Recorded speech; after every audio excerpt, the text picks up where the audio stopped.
What would you do if a stranger saved your life, then vanished without a trace? This is the story of a small-town boy, a venomous snake, and a millionaire who learns the true meaning of gratitude and redemption. But what happens when their paths cross again in the most unexpected way? Before we dive in, let us know, what time are you listening to this, and where are you? Drop a comment below.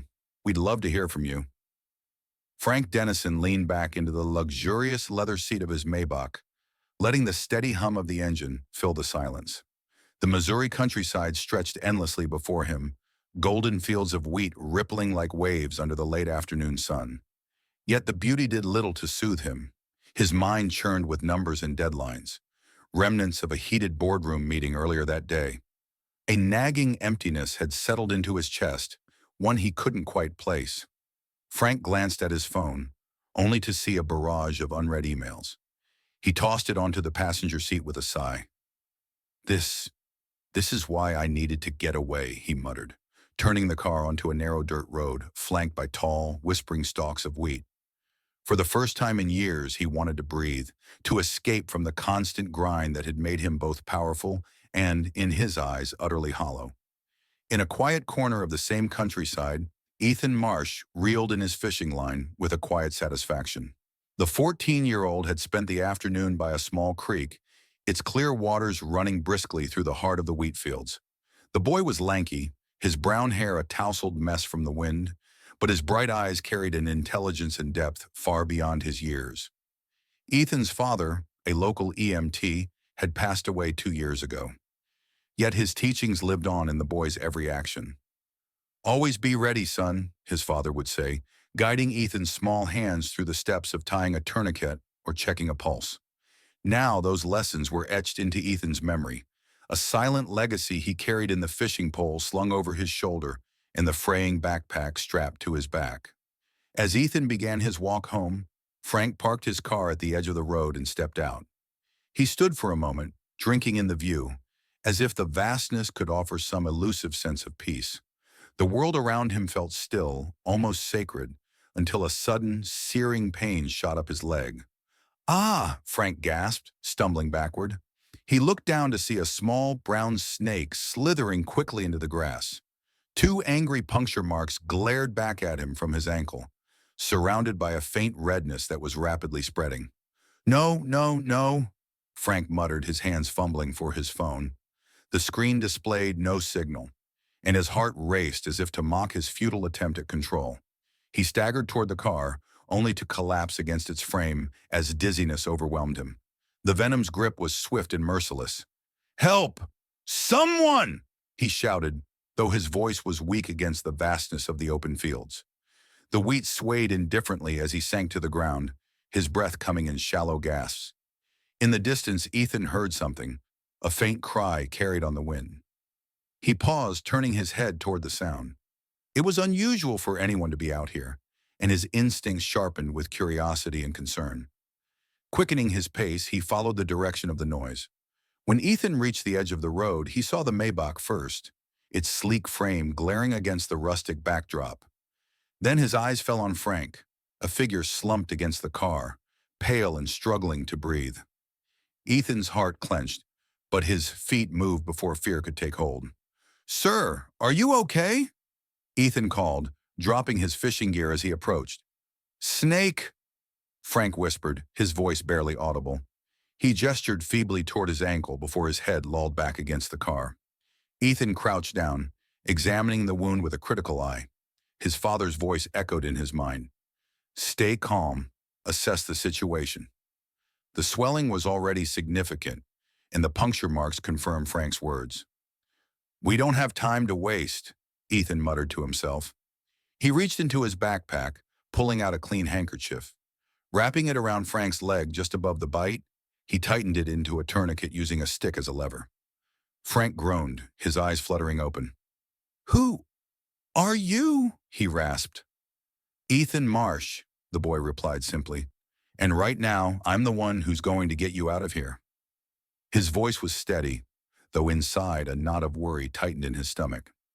Frank's gaze flickered with doubt.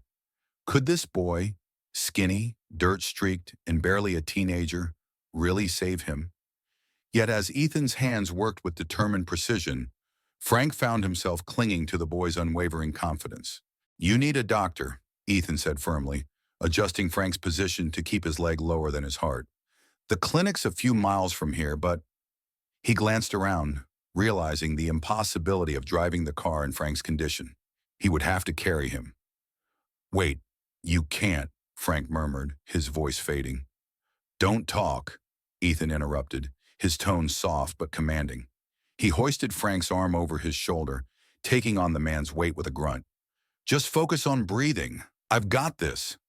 With each step, Ethan's mind raced. The clinic was far, and the sun was sinking fast. The wheat fields, once a picture of serenity, now loomed like an endless sea of challenges. But Ethan didn't stop. His father's words rang clear.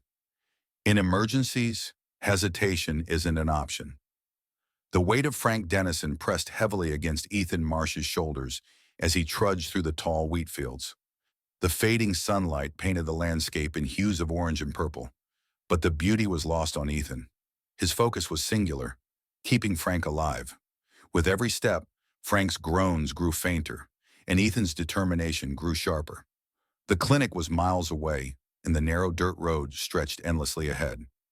Ethan's thoughts flickered to his father, the man who had taught him to be prepared for moments like these. "Always stay calm, Ethan. Panic never saves anyone," his father used to say, guiding his small hands through first aid lessons. The memory strengthened his resolve as he adjusted his grip on Frank. "I'm not going to let you die, Mr. Dennison," Ethan murmured, more to himself than the barely conscious man leaning heavily on him. The golden wheat gave way to a rocky path as Ethan approached a shallow creek. The gentle trickle of water was a stark contrast to the urgency of the situation. He scanned the area, looking for a way to cross without worsening Frank's condition. His heart sank as he noticed the water had risen slightly from the day's earlier rain. The bridge that usually spanned the creek was little more than a collapsed jumble of planks. "Of course," Ethan muttered, his voice tinged with frustration. He set Frank down gently against a nearby tree, ensuring the man's leg was still lower than his heart to slow the spread of venom. Frank stirred weakly, his eyes half opening. "You don't have to do this," he whispered, his voice strained and hoarse. Ethan knelt beside him, wiping sweat from his brow. "Don't talk," he said, his tone firm but calm. "Save your strength. I'll get us across." He surveyed the area, spotting a few sturdy branches that could serve as makeshift support. Without hesitation, Ethan began gathering the materials, tying them together with rope from his backpack. His hands trembled as he worked, but his father's lessons echoed in his mind, steadying him. As Ethan prepared the makeshift bridge, the sound of approaching footsteps startled him. He turned to see Samuel Wyatt, the local farmer, emerging from the wheat fields. Samuel was a burly man with a weathered face, his skepticism evident in his furrowed brow. "Ethan, what on earth are you doing?" Samuel called out, his voice carrying a mix of concern and disbelief. His eyes flickered to Frank's limp form. "Who's that?" "Mr. Dennison," Ethan replied, not looking up from his work. "He was bitten by a snake. I'm taking him to Dr. Harper's clinic." Samuel's expression darkened. "And you thought carrying him on your back was the smart idea? You're just a kid. You should have waited for help." Ethan straightened, his gaze unwavering. "There's no time, Mr. Wyatt. The venom's spreading fast. If we wait, he won't make it." Samuel folded his arms, his skepticism deepening. "And what's your plan for crossing that creek? You think this," he gestured at the rudimentary bridge Ethan was constructing, "is going to hold?" "It has to," Ethan said simply, turning back to his task. "Because I'm not giving up." For a moment, Samuel watched in silence, his features softening slightly. Then with a gruff sigh, he stepped forward. "Fine. But if this goes wrong, don't say I didn't warn you." Together, they hoisted Frank onto the makeshift bridge, Samuel holding the weight while Ethan stabilized the structure. The planks creaked ominously under their combined weight, but they pressed on, each step a small victory. When they reached the other side, Ethan let out a breath he didn't realize he was holding. "Thank you, Mr. Wyatt," he said, his voice sincere despite his exhaustion. Samuel grunted, brushing off his hands. "Don't thank me yet, kid. You've still got a long way to go. The path beyond the creek was uneven and treacherous, with jagged rocks jutting out of the soil. The sun had disappeared entirely, leaving only the faint glow of stars to guide them. Samuel lit a small lantern he'd brought, its flickering light casting eerie shadows across the landscape. Frank moaned softly, his head lolling against Ethan's shoulder. "Evelyn," he murmured, his voice barely audible. Ethan glanced at him, confusion flickering across his face. "Evelyn? Who's Evelyn?" Samuel shook his head. "Sounds like he's out of it. Just keep moving." But the name lingered in Ethan's mind as they pressed on. Whoever Evelyn was, Frank seemed to cling to the thought of her like a lifeline. The final stretch of the journey was the hardest. Ethan's legs burned with every step, and his arms ached from supporting Frank's weight. Samuel, now fully invested in the task, occasionally took over to give Ethan brief moments of rest. Despite their combined efforts, progress was slow, and exhaustion weighed heavily on them. Ethan felt a pang of doubt creep in as they approached the clinic's outline in the distance. What if they were too late? What if all his efforts had been for nothing? The clinic's faint outline was a small beacon of hope against the vast, dark expanse of the Missouri countryside. Ethan Marsh could see it in the distance, its windows glowing dimly like stars, barely piercing the night. His legs burned with fatigue, his shoulders screamed from carrying Frank's weight, but the promise of safety pushed him forward. "Hold on, Mr. Dennison," Ethan muttered under his breath, his voice trembling with exhaustion. "We're so close." Behind him, Samuel Wyatt walked in tense silence, the lantern he carried swaying with each step. Its flickering light cast jagged shadows on the ground, illuminating every root and rock that threatened to trip them. "Just keep your head up, kid," Samuel said gruffly. "No point giving up when you're this close." As they continued, a sudden gust of wind ripped through the fields, carrying with it the unmistakable scent of rain. Dark clouds gathered overhead, blotting out the stars. Ethan glanced up nervously, his grip tightening on Frank's arm. "Storm's coming," Samuel muttered, his voice low but urgent. "If it starts pouring, this road's going to turn into a mudslide." "We can't stop," Ethan said firmly, adjusting his pace to keep moving. "He doesn't have time." Samuel didn't argue, but the concern etched on his face deepened. The first raindrops fell lightly, tapping against the wheat stalks around them. Within minutes, the drizzle turned into a relentless downpour. The dirt path quickly became slick and treacherous, every step a battle against the mud that clung to their boots. Ethan's foot slipped on a hidden rock, nearly sending him and Frank tumbling to the ground. He caught himself just in time, his breath hitching as he steadied the unconscious man over his shoulder. "Careful," Samuel barked, grabbing Ethan's arm to keep him upright. "This isn't the time to be playing hero." "I'm not playing," Ethan snapped, his voice sharper than he intended. "I'm just trying to save his life." Samuel's gaze softened for a brief moment before he nodded. "Then let's do it right. Lean on me if you have to." The storm's intensity grew with every passing minute. The wind howled through the fields, bending the wheat to its will.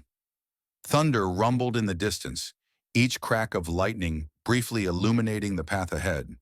They came to a steep incline, the muddy ground threatening to give way beneath their feet. Ethan stopped, his chest heaving as he assessed the climb. Frank groaned weakly, his head lolling against Ethan's back. "Give him to me," Samuel said, stepping forward. "You'll never make it up there with him on your own." Ethan hesitated, his pride warring with his exhaustion. Finally he nodded, carefully shifting Frank's weight to Samuel. The older man grunted under the load but adjusted quickly, his strong frame taking the burden with surprising ease. "You're a stubborn kid," Samuel muttered as he began the climb, his boots sinking into the mud with each step. "But I'll give you this. You've got guts." Ethan followed closely behind, his hands gripping rocks and roots for balance. The rain lashed against his face, but he refused to slow down. His father's voice echoed in his mind. In emergencies, hesitation isn't an option. When they reached the top of the incline, both men were soaked to the bone and gasping for breath. Samuel gently set Frank down beneath the partial shelter of a large oak tree, his lantern barely illuminating the area. "Kid," Samuel said, his tone softer now, "I'll admit, I didn't think you had it in you. Most people would have quit by now. Ethan didn't respond immediately. He knelt beside Frank, checking his pulse and adjusting the tourniquet. The venom spread seemed to have slowed, but Frank's shallow breathing was a stark reminder that time was running out. I couldn't live with myself if I gave up, Ethan said quietly, his voice steady despite the storm raging around them. My dad always said you don't need to be a hero. You just need to do what's right.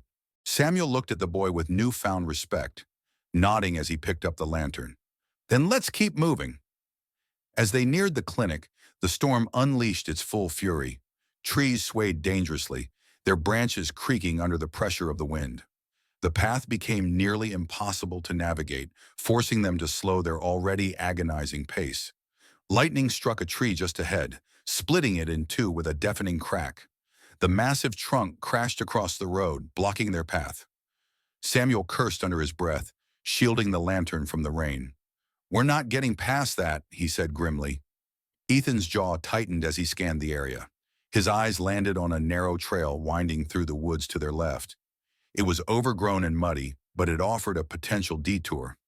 That way, Ethan said, pointing. It's our only chance. Samuel hesitated, his eyes narrowing as he surveyed the trail. You sure about this, kid? That path doesn't look much safer. It's not about being safe, Ethan said, his voice firm. It's about getting to the clinic. Now. Samuel sighed heavily but nodded. Lead the way. The detour was even more grueling than Ethan had anticipated. The trail was barely wide enough for them to walk single file, and the mud threatened to pull them down with every step. Branches scraped at their faces and clothes, and the sound of rushing water nearby hinted at another obstacle ahead. Frank stirred briefly, his voice a faint whisper. Evelyn? Ethan glanced over his shoulder. He keeps saying that name. Do you think it means something? Samuel shrugged. Probably someone important. Let's just hope she's waiting at that clinic. At long last, they emerged from the woods, the clinic now just a few hundred yards away. The sight of its glowing windows sent a surge of relief through Ethan, but he didn't let himself slow down. Come on, he urged, taking Frank's arm to help Samuel carry him the final distance. The storm continued to rage, but its fury seemed less daunting now that safety was within reach. When they finally reached the clinic's porch, Ethan pounded on the door with all his remaining strength. Help! Please, we need help! The door creaked open, and the figure of Dr. Evelyn Harper appeared in the light. Her eyes widened in shock as she took in the sight of her estranged brother, unconscious and barely clinging to life. Get him inside, she said quickly, her voice commanding. Now! Ethan and Samuel moved without hesitation, carrying Frank into the small but well-equipped clinic. The storm continued to roar outside, but inside a new kind of tension took hold. Dr. Evelyn Harper moved swiftly, her hands steady but her eyes betraying the torrent of emotions stirring within her. Seeing her estranged brother, Frank, lying unconscious on the stretcher was a jarring sight, a collision of the past and present that she hadn't prepared for. Ethan Marsh stood nearby, soaked to the bone, his chest rising and falling rapidly from the exertion of their journey. Samuel Wyatt leaned against the wall, catching his breath but keeping his eyes on the young boy, his respect for Ethan quietly growing. The tension in the room was palpable, broken only by Evelyn's sharp commands. Help me move him to the table, Evelyn said, snapping Ethan and Samuel into action. Together, they lifted Frank onto the examination table. Evelyn immediately began assessing his condition, her movements methodical as she checked his pulse, inspected the bite, and adjusted the makeshift tourniquet Ethan had tied. This tourniquet, it bought him time, Evelyn murmured, almost to herself. Her voice carried a note of reluctant admiration as she glanced briefly at Ethan. You did well, kid. Ethan's face remained serious. Is he going to be okay? That depends, Evelyn replied, her tone clipped. We need to act fast. The venom is spreading, and he's already in shock. I'll do what I can. As Evelyn worked, the room fell into an uneasy silence. Ethan watched her with a mixture of awe and apprehension. Her skill and confidence reminded him of his father, though her sharp demeanor was a stark contrast to the warmth he remembered from his dad. Samuel finally broke the silence, his voice low. You two seem familiar. Who is he to you?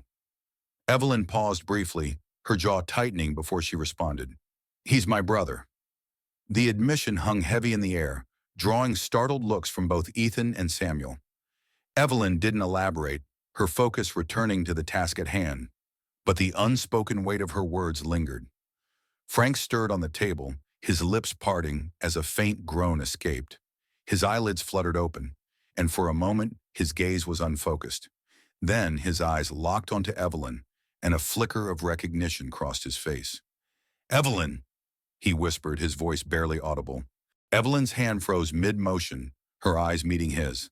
The vulnerability in his voice, so unlike the confident and unyielding brother she remembered, sent a ripple of conflicting emotions through her. She quickly masked it, her tone remaining firm. "Save your strength, Frank. You're not out of the woods yet." Frank's lips quirked into a weak, fleeting smile. "Always the bossy one." Evelyn's hands hesitated, but only for a moment. She turned to Ethan, who was watching the exchange intently. "I need more light. Bring that lamp closer." Ethan nodded and moved quickly, the gravity of the situation clear in his every action. As the minutes ticked by, Evelyn administered antivenom and worked to stabilize Frank's vitals. Her sharp, precise movements spoke of years of experience, but her furrowed brow revealed the emotional toll this was taking on her. Ethan couldn't hold back his curiosity any longer. "What happened between you two?" he asked softly, his question directed at Evelyn. Evelyn didn't look up, her voice curt. "That's none of your concern." Samuel, who had been silently observing, stepped in. "Kid's got a point, Doc. If you're going to help him, maybe you need to work out whatever's got you this wound up." Evelyn's eyes flashed with irritation, but there was a hint of vulnerability behind them. She straightened and faced Ethan and Samuel, her arms crossed. "Frank walked out on this town, and on me, years ago," she said flatly. "He chose his career, his money, over his family, over everyone." Ethan's brows knit together as he processed her words. "But he's here now. Maybe. Maybe he's trying to make things right." Evelyn's expression softened, but only slightly. "People don't change that easily, Ethan." A weak voice broke the tension. "You're wrong, Evelyn." They turned to see Frank, his eyes half open but filled with an unusual clarity. His voice was faint, but each word carried weight. "People can change. I was wrong to leave. I see that now." Evelyn hesitated, her hands curling into fists at her sides. "It's easy to say that when you're on a table fighting for your life, Frank. And yet, here you are," Frank replied, his lips curling into a faint, wry smile. "Still saving me." Evelyn exhaled sharply, turning away. Her emotions were a storm she couldn't afford to unleash. Not now. She busied herself with checking Frank's vitals, her face a mask of professionalism. Ethan stepped closer to Frank, his young voice steady but full of earnestness. "You need to rest, Mr. Dennison. Let Dr. Harper do her job." Frank's gaze shifted to Ethan, and a flicker of gratitude shone in his eyes. "Thank you, kid. For everything." Ethan nodded, his determination unshaken. "Just stay alive. That's all the thanks I need." As the storm outside began to wane, the tension in the room eased slightly. Evelyn finished her work, stepping back to survey her brother with a critical eye. "He's stable for now," she said, her voice softer than before. "But he's not out of danger yet. He needs rest. And so do you," she added, looking pointedly at Ethan. "I'm fine," Ethan said quickly, though his pale face and trembling hands betrayed his exhaustion. "Don't argue," Evelyn said firmly. "There's a cot in the back. Go lie down." Ethan hesitated but eventually nodded. As he walked toward the back of the clinic, he glanced over his shoulder, watching as Evelyn sat by Frank's side. Her expression was unreadable, but the way her hands rested on her lap betrayed a lingering uncertainty. Samuel, still leaning against the wall, crossed his arms. "You gonna be okay, Doc?" Evelyn didn't answer immediately. She looked at Frank, her eyes softening just slightly. "We'll see." The storm had finally passed, leaving the clinic surrounded by a quiet, damp stillness. The faint glow of dawn crept through the edges of the clinic's curtains, casting a soft light over the room where Frank Dennison lay. His breathing had steadied, and the ashen pallor of his skin had been replaced with a faint hint of color. Yet the tension lingered in the air. Unfinished words, unresolved pain, and unspoken gratitude hanging like morning fog. Ethan Marsh stirred on the cot in the back room, his body stiff from exhaustion, but his mind still sharp. He couldn't help but replay the events of the previous night, the sheer weight of it pressing against him like the lingering remnants of the storm. Despite his weariness, a sense of accomplishment flickered in his chest. Frank was alive, for now, and that was what mattered. In the main room, Evelyn Harper sat quietly beside her brother. Her hands rested on her lap, fingers twisting nervously. Frank's weak but steady breaths filled the silence between them. For all her medical expertise, Evelyn found herself grappling with emotions she couldn't diagnose or treat. "Why didn't you call?" she whispered, though she wasn't sure if Frank could hear her. "Why did you just disappear?" Frank's lips moved slightly, but no words came. His face was peaceful, his body finally resting after its violent ordeal. Evelyn sighed, leaning back in her chair. It was easier to focus on his recovery than to confront the messy history that bound them. Ethan stepped cautiously into the room, his footsteps light but purposeful. He glanced between Evelyn and Frank, noting the shadows under her eyes and the tight line of her jaw. "Is he going to be okay?" Ethan asked quietly, his voice breaking the fragile silence. Evelyn looked up, startled for a moment before nodding. "He's stable. The venom has been neutralized, but his body still needs time to recover." Ethan nodded, relief washing over him. "Good, that's good." Evelyn studied the boy for a moment, her sharp gaze softening. "You did more than most adults would have, Ethan. You saved his life." Ethan shrugged, looking away as a faint blush crept up his cheeks. "I just did what my dad taught me." Samuel Wyatt entered then, his heavy boots thudding against the wooden floor.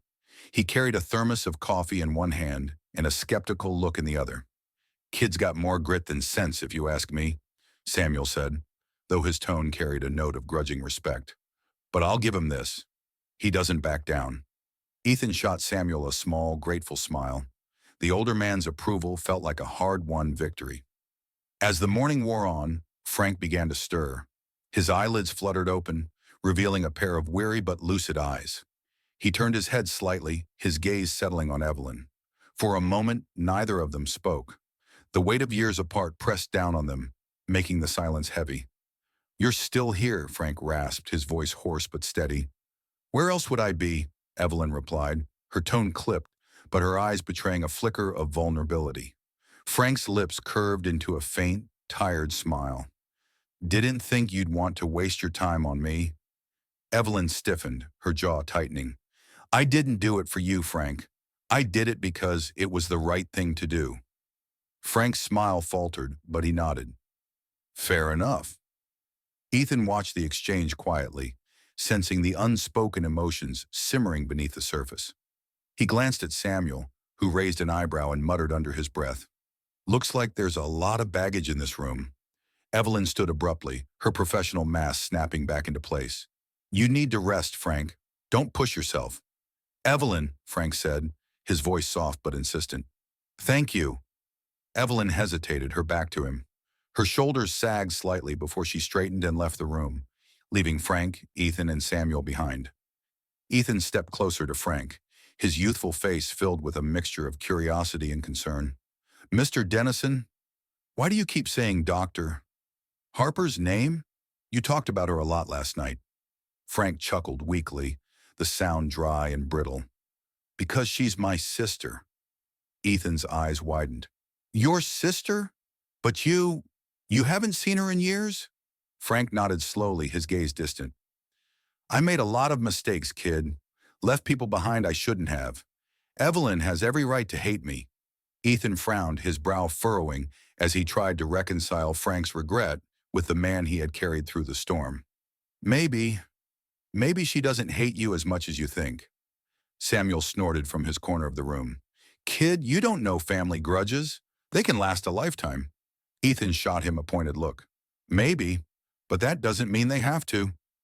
Frank smiled faintly at Ethan's words, the boy's youthful optimism a sharp contrast to the cynicism that had defined Frank's life. You've got a good heart, Ethan. Don't lose that. Ethan shrugged again, his gaze dropping to the floor. I just did what anyone would have done. Not anyone, Frank said, his voice gaining a touch of strength. You did more than most, and I owe you my life. Ethan shifted uncomfortably, unsure how to respond. He wasn't used to being praised for simply doing what he felt was right. The morning passed in quiet conversations and cautious optimism. Frank's condition continued to improve under Evelyn's watchful eye, though their interactions remained tense and guarded. Ethan and Samuel took turns fetching supplies and helping around the clinic, their newfound camaraderie growing stronger with each shared task. By midday, the sky had cleared, and the wheat fields outside the clinic shimmered under the bright sun. The storm's aftermath was visible in the scattered branches and muddied paths, but the sense of renewal in the air was undeniable. As Samuel prepared to leave, he clapped Ethan on the shoulder.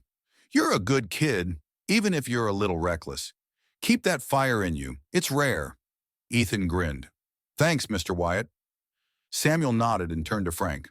You're lucky this kid found you. Don't waste that second chance. Frank's expression grew thoughtful, his gaze following Samuel as the older man walked out into the sunlight. Ethan lingered by the door, watching the world outside with quiet determination. We're not done yet, Mr. Dennison, Ethan said, his voice steady. There's still a lot you can fix. Frank smiled faintly, the boy's words igniting a small spark of hope within him. I think you might be right, Ethan. The morning sun rose higher in the sky, spilling golden light across the wheat fields and casting long shadows through the windows of the small clinic. Frank Dennison's breathing was steadier now, his pallor less severe, but the weight of unspoken words lingered in the room, like the fading remnants of last night's storm. Ethan Marsh sat nearby, watching the man who owed him his life begin to stir. Frank's eyes opened slowly, taking in his surroundings. The sterile scent of antiseptic, the faint hum of Evelyn's footsteps in the next room, and the quiet presence of Ethan nearby. All of it formed a stark contrast to the chaotic, pain-filled hours he barely remembered. You're awake, Ethan said, his voice a mix of relief and cautious optimism. He stood, moving closer to the bed. How are you feeling? Frank exhaled deeply, wincing as he adjusted himself on the cot. Like I got hit by a truck, but alive, thanks to you. Ethan shrugged, trying to downplay his role. I just did what anyone would have done. Frank chuckled weakly, shaking his head. No, kid, not just anyone would have done what you did. You went above and beyond, and for someone you didn't even know. In the next room, Dr. Evelyn Harper leaned against the counter, her arms crossed as she stared out the window. The tension from the previous night hadn't left her, and neither had the sting of seeing her brother again after all these years. The memories she had tried to bury came rushing back with every glance at his face. Samuel Wyatt stepped into the room, breaking the silence. Doc, you've got that look again. What look? Evelyn asked, her tone sharper than intended. The one that says you're thinking too much, Samuel replied, unfazed. You did your job. The man's alive. Let that be enough. Evelyn's lips tightened, her fingers tapping against her arm. It's not that simple, Samuel. He's my brother. Yeah, I picked up on that, Samuel said, leaning casually against the doorframe. But if you keep holding on to whatever grudge you've got, you're not doing either of you any favors. Evelyn turned to face him, her eyes narrowing. You don't understand what he did. Maybe not, Samuel admitted, his tone softer. But I do know life's too short to hold on to things that tear you up inside. Back in the main room, Ethan and Frank's conversation took a more serious turn. You called her name, Ethan said hesitantly. Dr. Harper. You kept saying Evelyn last night. Frank's expression grew somber, his gaze shifting to the window. She's my sister, or at least she used to be. Ethan tilted his head, curiosity and confusion evident on his face. What happened? Frank sighed, the weight of his mistakes pressing heavily on his chest. I left, chose my career over my family, over her. I thought I was doing the right thing, building a life for myself, proving I could make something of myself. But somewhere along the way, I lost sight of what really mattered. Ethan didn't respond immediately, letting Frank's words hang in the air. Finally, he said, maybe it's not too late to fix it. Frank gave him a faint, bittersweet smile. You're young, kid. You still think the world gives second chances. But trust me, some things can't be undone. Evelyn re-entered the room then, her professional mask firmly in place. She carried a clipboard and a syringe, her movements brisk and efficient. I see you're awake, she said, her tone neutral. Good. I need to check your vitals and administer another dose of antivenom. Frank nodded, watching her with a mixture of gratitude and guilt. Thank you, Evelyn, for saving me. Evelyn didn't meet his eyes as she prepared the syringe. I did my job, that's all. No, Frank said firmly, his voice gaining strength. You went beyond that. You didn't have to help me, not after everything I— Stop, Evelyn interrupted, her tone sharp. She set the syringe down and finally met his gaze, her eyes flashing with restrained emotion. You don't get to say that, not now. Frank fell silent, guilt written across his face. Ethan, sensing the tension, took a step back, unsure whether to stay or leave. Evelyn continued, her voice softer now but still tinged with pain. You left, Frank. You chose your life over the people who cared about you. And now, years later, you show up on my doorstep, expecting me to just— What? Pretend it never happened? I don't expect anything, Frank said quietly. I just want a chance to make it right. Evelyn's jaw tightened, and for a moment it seemed like she might walk away. But instead, she turned back to her work, her hands steady as she administered the medication. We'll see, she said finally, her voice barely above a whisper. The rest of the day passed in a quiet rhythm. Frank's condition continued to improve under Evelyn's care, though their interactions remained strained. Ethan stayed close, assisting where he could and offering quiet encouragement to both siblings. That evening, as the sun dipped below the horizon, Clara Marsh arrived at the clinic. Her arrival brought a sense of calm to Ethan, who ran to greet his mother with a mix of relief and pride. Mom! Ethan called, his face lighting up as he embraced her. Clara hugged him tightly, her expression both stern and affectionate. You've got some explaining to do, young man. I know, Ethan admitted sheepishly, but it was worth it. Clara's gaze shifted to Frank, her eyes narrowing as she assessed the man who had nearly cost her son his safety. You must be Mr. Dennison. Frank nodded, his voice respectful but weary. That's right, and you must be Ethan's mother. Clara folded her arms, her protective instincts evident. He saved your life. Don't you forget that. I won't, Frank said earnestly. Believe me, I won't. As night fell, the clinic grew quiet again. Frank lay awake, staring at the ceiling as guilt gnawed at him. He thought of Evelyn, of the pain he had caused her, and of Ethan, whose courage and selflessness had reminded him of the man he used to be, or the man he wished he could have been. In the back room, Ethan sat with his mother, recounting the events of the past 2 days. Clara listened intently, her expression softening as she realized just how much her son had grown. You did good, Ethan, Clara said finally, her voice filled with pride. Your dad would have been proud. Ethan smiled, his eyes glistening. Thanks, Mom. By morning, the first light of dawn brought with it a sense of renewal. Frank, now able to sit up without assistance, stared out the clinic window at the sprawling fields beyond. The storm had left behind a fresh, earthy scent that wafted in through the open window. Despite his discomfort, he felt a strange sense of clarity. Ethan entered the room carrying a tray with a modest breakfast. Good morning, Mr. Dennison, he said cheerfully, setting the tray down beside Frank's cot. Ethan, Frank began, his tone serious, I don't think I've properly thanked you for everything you've done. You saved my life.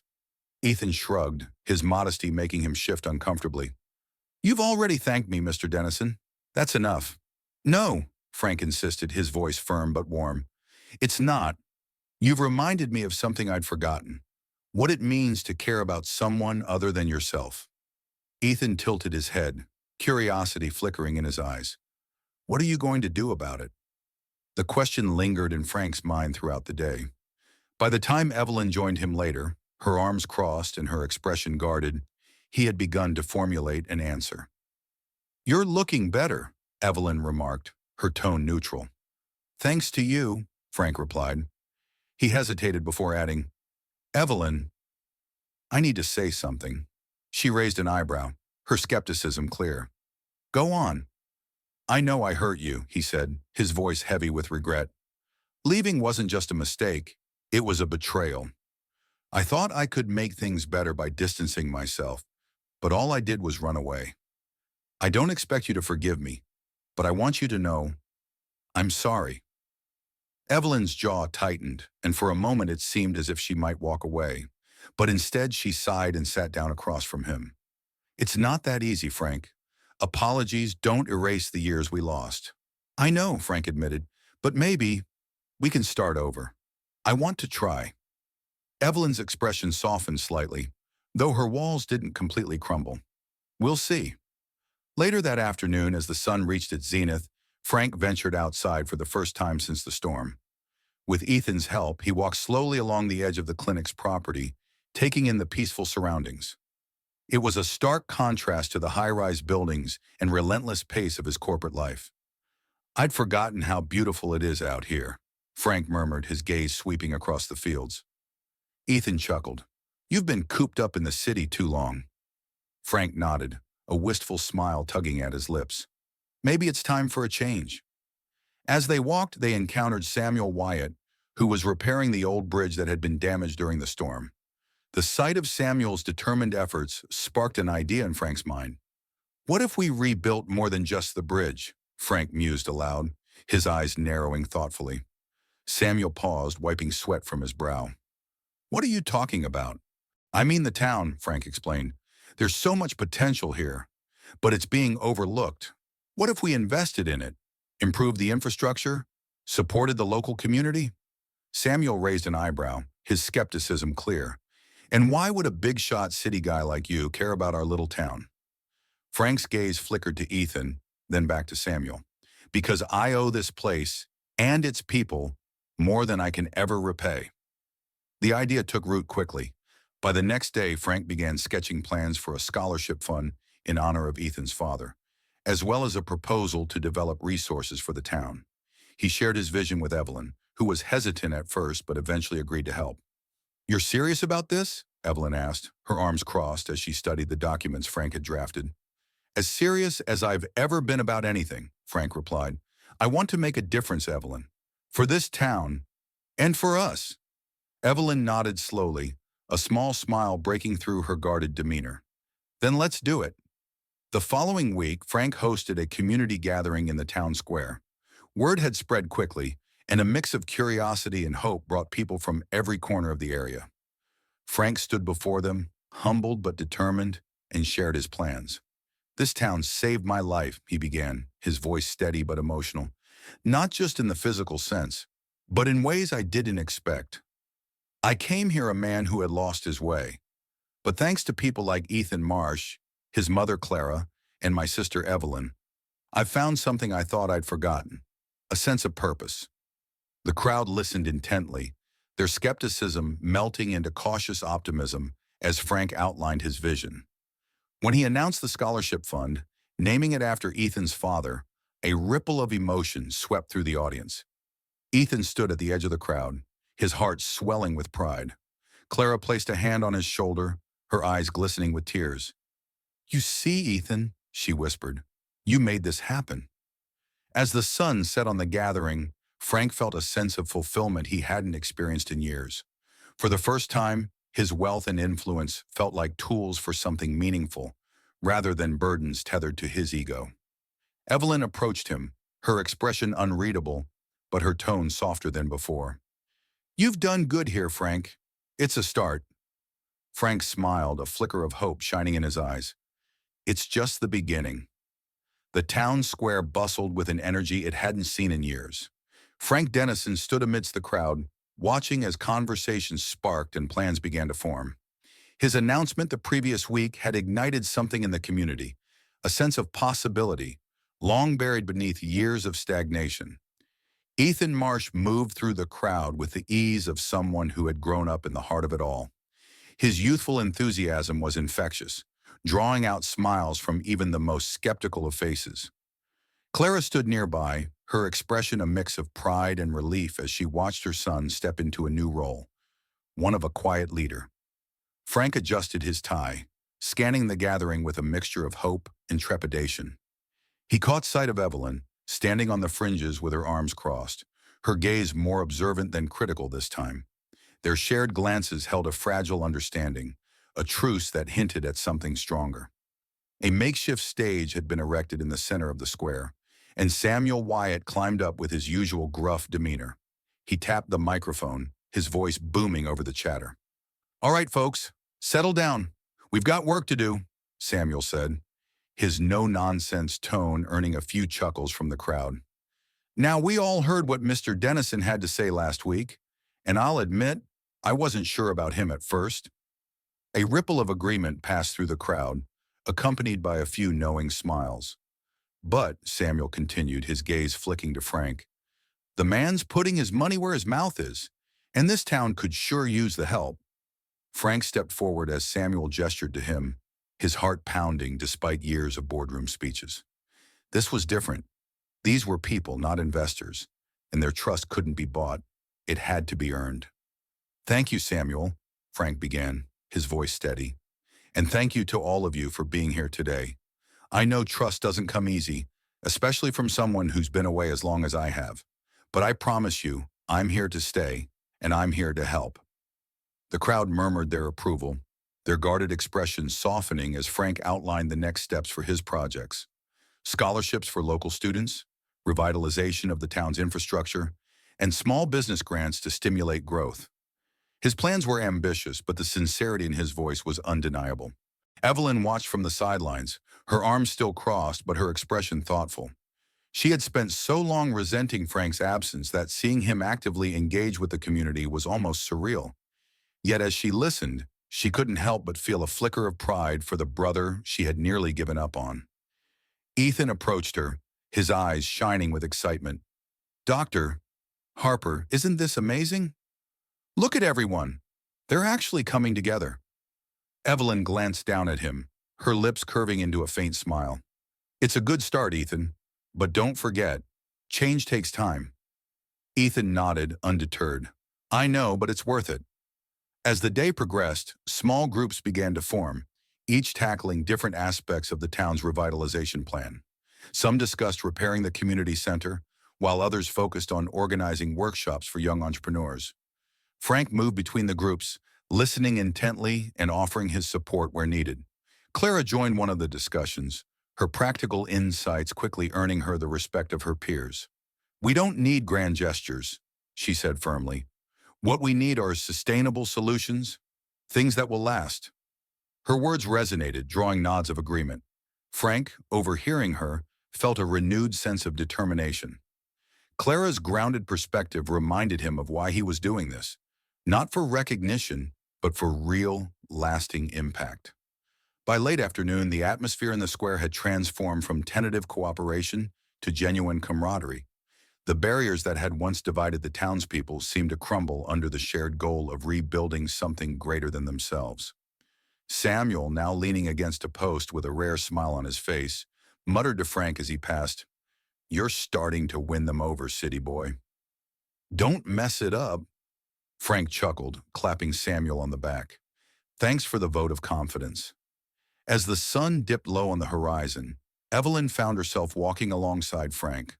The awkwardness that had defined their interactions earlier was replaced by a tentative ease.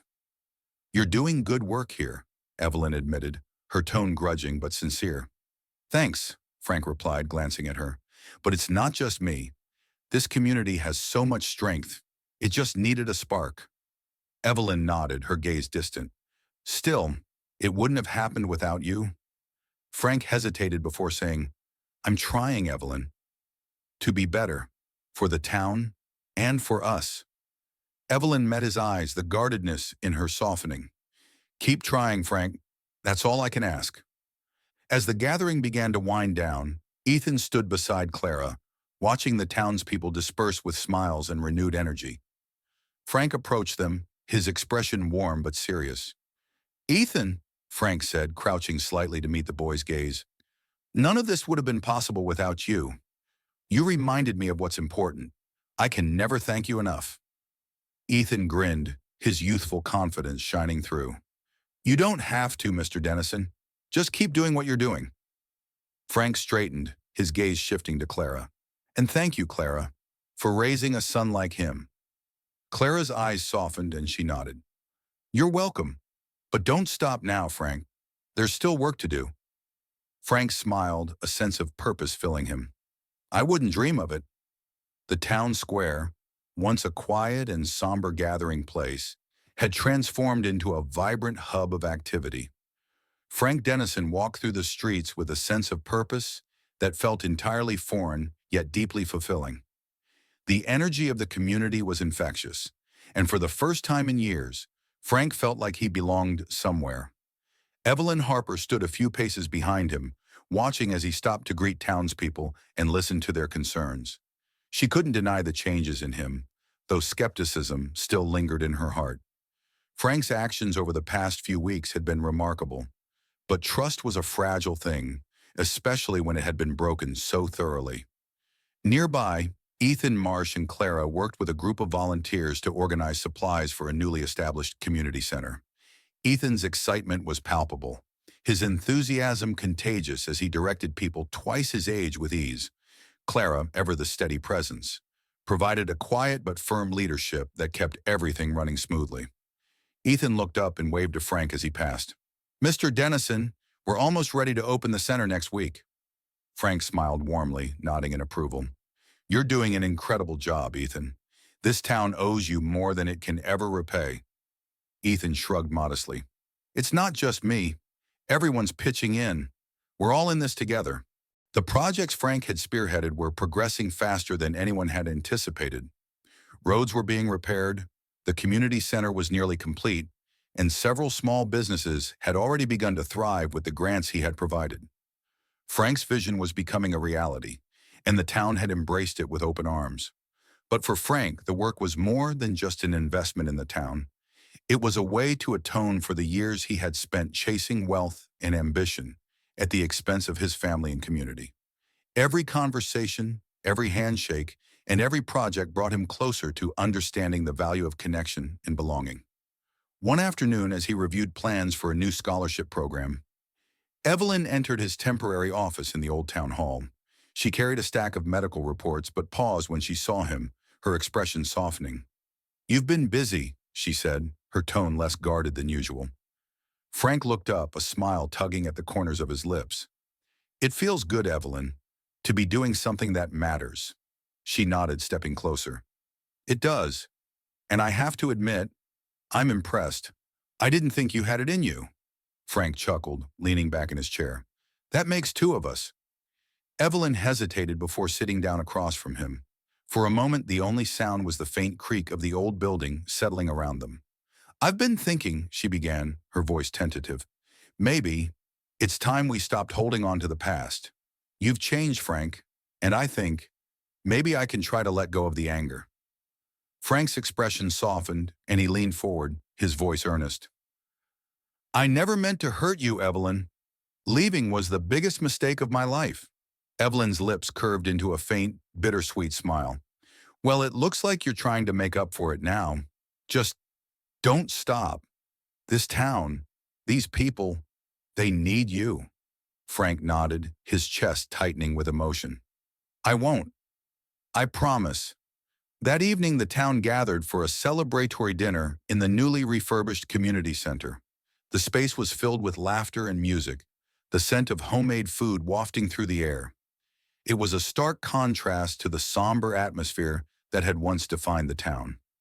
Frank stood near the back of the room, watching as people danced, talked, and shared stories. Samuel Wyatt approached him, a glass of cider in hand and a rare grin on his face. You did good, city boy, Samuel said, raising his glass in a mock toast. Didn't think I'd see the day. Frank laughed, clinking his glass against Samuel's. Coming from you, that means a lot. Samuel's expression grew serious for a moment. Don't screw it up.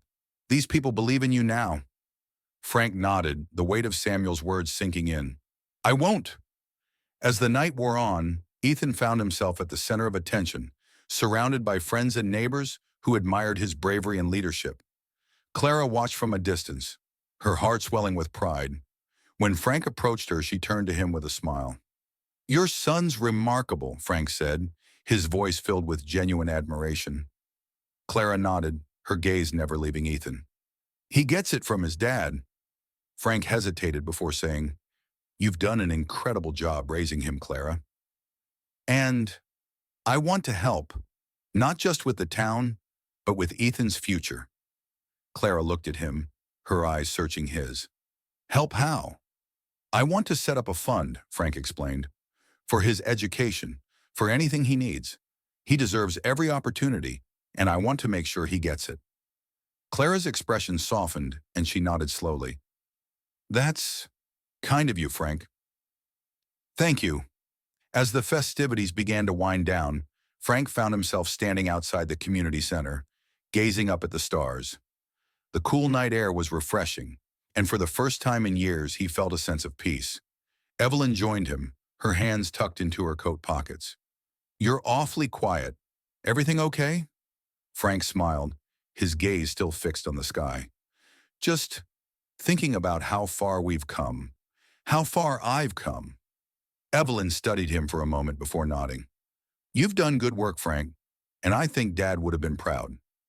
Frank's breath caught in his throat, and he turned to her, his eyes glistening. Thank you, Evelyn. That means more than I can say. She gave him a small, genuine smile. Don't get used to it. They both laughed softly, the sound carrying into the night. In that moment, the wounds of the past began to heal, and the bonds of family started to mend. The stars still lingered in the pre-dawn sky as Frank Dennison walked through the quiet streets of the town. The echoes of last night's celebration had faded, leaving behind a tranquil stillness that felt like the calm after a storm. For Frank, this silence was different. It wasn't the emptiness he'd grown accustomed to in the city, but a peaceful reminder of all he had gained since returning to this place. The community center's lights were dim, but the faint glow from the windows reminded him of the people who had come together to rebuild what had once seemed irreparable. His heart swelled with gratitude and a renewed sense of purpose. For the first time in years, he felt like he belonged, not to a corporate office, not to a nameless, faceless ambition, but to a community. Behind him, he heard soft footsteps. Turning, he saw Evelyn Harper approaching, a warm coat wrapped tightly around her against the cool morning air. Couldn't sleep either, Evelyn asked, her voice soft but tinged with humor. Frank smiled, shaking his head. Too much on my mind. Evelyn nodded, stepping beside him. That's a good sign. Means you care. They stood in silence for a moment, watching the first hints of dawn light the horizon. The bond between them had grown, fragile but real, like the first green shoots of spring breaking through frozen soil. You've come a long way, Frank, Evelyn said finally, her tone carrying both admiration and a hint of surprise. I didn't think you had it in you. Frank chuckled, though his voice carried a note of sincerity. Neither did I. But being here, seeing this town, these people, it's changed me. Evelyn studied him for a moment before nodding. Change is hard, but you're proving it's possible. Frank's gaze shifted to the horizon, his voice thoughtful. It's not just about change, Evelyn. It's about making things right. For this town, for the people I left behind, for you. Evelyn didn't respond immediately, but her hand briefly brushed his arm, a quiet gesture of acceptance. As the sun crept higher, Frank and Evelyn made their way back to the community center, where Ethan and Clara were already at work organizing the final details for the day's events. Ethan looked up and waved, his face lighting up with an infectious grin. Good morning, Ethan called, bounding over with a clipboard in hand. We've got everything ready for the ribbon-cutting ceremony. Frank crouched slightly to meet Ethan's gaze, a warm smile on his face. I can't wait to see it, Ethan. You've done an amazing job. Ethan shrugged modestly, though his eyes sparkled with pride. It's not just me. Everyone helped. Frank stood, looking around at the bustling activity. That's the beauty of it, Ethan. Everyone coming together. That's what makes this place special. The ribbon-cutting ceremony was set for noon, and as the hours ticked by, the town square filled with people. The once dilapidated community center now stood as a beacon of hope, its freshly painted walls gleaming in the sunlight. A small stage had been set up in front, adorned with flowers and banners that read, Together We Thrive. Samuel Wyatt took the stage first, his gruff voice carrying over the crowd. All right, folks, settle down. We've got some speeches to get through, and then you can all dig into the barbecue. The crowd laughed, their warm energy palpable. Samuel's brief introduction set the tone, and as he stepped aside, Frank took the microphone. A hush fell over the audience as he began to speak. I don't have the words to describe how much this town has given me, Frank said, his voice steady but thick with emotion. I came here broken, lost, and unsure of what I had to offer. But you reminded me of what really matters. Family, community, purpose. He paused, scanning the crowd. Familiar faces looked back at him, their expressions filled with respect and hope. This community center isn't just a building, Frank continued. It's a symbol of what we can achieve when we come together. It's proof that no matter how far we fall, there's always a way back. His gaze shifted to Evelyn, who stood near the front, her arms crossed but her eyes glistening. Then to Ethan and Clara, who had become more than just allies. They had become family. This town saved me, Frank said, his voice breaking slightly, and I promise to spend the rest of my life giving back. The crowd erupted into applause, their cheers echoing through the square. Frank stepped back, handing the microphone to Ethan, who delivered a short but heartfelt speech of his own. The boy's natural charisma shone through, drawing even more smiles and applause. After the speeches, the ribbon was cut, marking the official opening of the community center. Inside, people marveled at the renovated space, bright, welcoming, and filled with resources for education, recreation, and support. The scholarship wall, dedicated to Ethan's late father, brought tears to Clara's eyes as she ran her fingers over the engraved plaque. Ethan stood beside her, his voice quiet but firm. Dad would have loved this, Clara nodded, her heart swelling with pride. And he would have been so proud of you. As the day turned into evening, the celebration continued with music, food, and laughter. Frank moved through the crowd, connecting with as many people as he could. Each handshake, each smile, was a reminder of the life he had almost missed. When the festivities finally began to wind down, Frank found himself sitting on the steps of the community center, watching the last rays of sunlight disappear behind the hills. Ethan joined him, his youthful energy finally giving way to exhaustion. You did it, Ethan said, his voice filled with quiet awe. The town feels alive again. Frank looked at the boy, a genuine smile spreading across his face. No, Ethan, we did it. You, your mom, Dr. Harper, Samuel, all of us. Ethan grinned, his confidence shining through. Yeah, I guess we did.